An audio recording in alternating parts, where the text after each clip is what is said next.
Hello, in this video we're just going to look at some basic cost terminology and a simple profit calculation. Now the example we're using is a pizza takeaway, so we're going to sell pizzas. The price of our meal will be £4.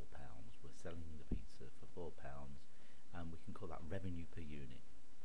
And it's important you either call it price or revenue. What you don't want to do is, as a customer would tend to do, is say what's the cost of a pizza, because cost we're going to reserve for when we're talking about what it costs to actually produce the meal. So revenue per unit £4. Variable cost per meal £1.20. Now this is the cost of the ingredients included in the meal.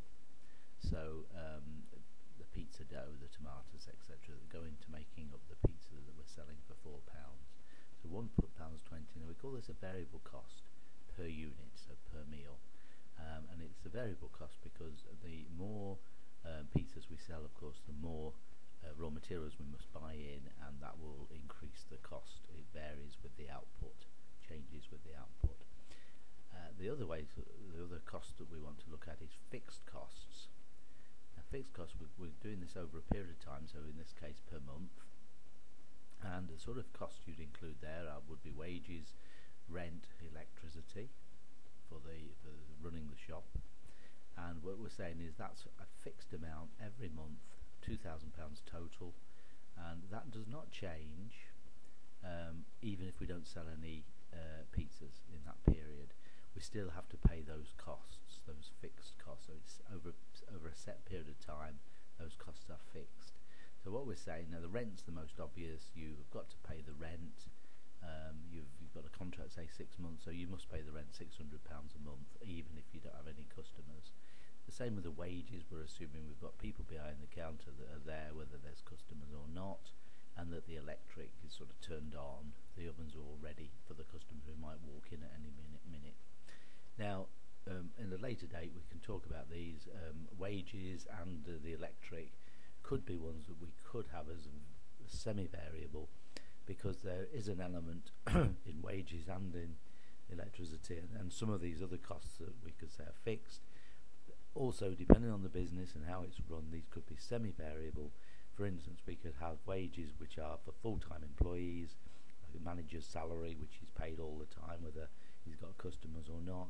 And then there's part-timers, overtime, contract workers, who only come in if the place is busy. So we'll have to think about that a bit, but for now we'll assume it's a fixed cost, £2,000.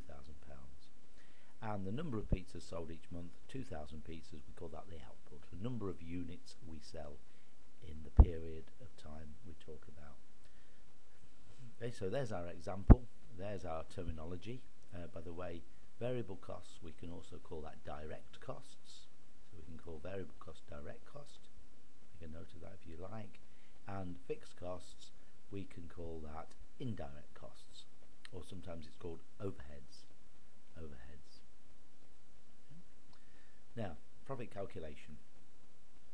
You should remember from your profit and loss accounts, profit is total revenue, the sales figure, minus all the costs, the expenses.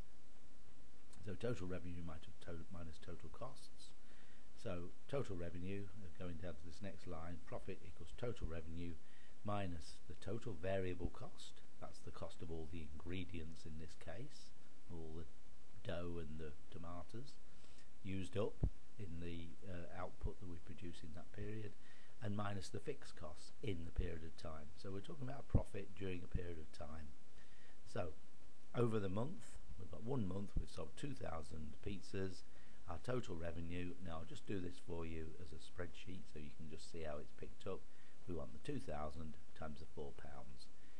Start off a formula with a plus or an equals. Just start with a plus, because this, obviously, the revenue is a positive to the side of it. Plus, and what we want is 2,000 times £4. And press enter, and we've got £8,000 total revenue. We want total variable costs. Now the variable costs, we've got 2,000 times £1.20. Now this is going to be a minus. The costs are a negative side. So we'll put a minus on the front of the formula. Just put a minus in first. the minus or the plus sort of tells you that you're starting a formula. It tells the computer that you're initiating a formula. So we've got the minus there. Now we want 2,000 times the £1.20. Press enter. Our variable costs are £2,400, and our fixed costs are just this £2,000 here. Again, it will be a minus the 2,000. That is our fixed costs. Now we want to basically add these up, or do this calculation. 8,000 minus the 2,400 minus the £2,000. So we can do that by adding the cells together. The minuses will take care of themselves. We can use auto sum. If I just bring down the menu, which one do I want? There we are. Bring down the menu bar, and we want this auto sum here. To use that, we just block. There we are. Block the area we want. Go down one more to where we want the answer to be. Click on that home and the auto sum, and our answer should go in there. So I just widen that column out a bit so we get our answer in there, and we can see the profit is 3,600.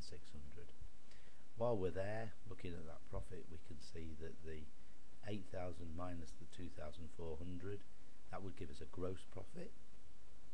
Variable costs are cost of materials, that's your purchases of raw materials, whatever they are, directly associated with production. That would give you gross profit. Then we take off our overheads, they're the other expenses, to get to this profit here, which is the net profit. So when we say profit, we're really talking net profit. Okay, thanks very much. Bye.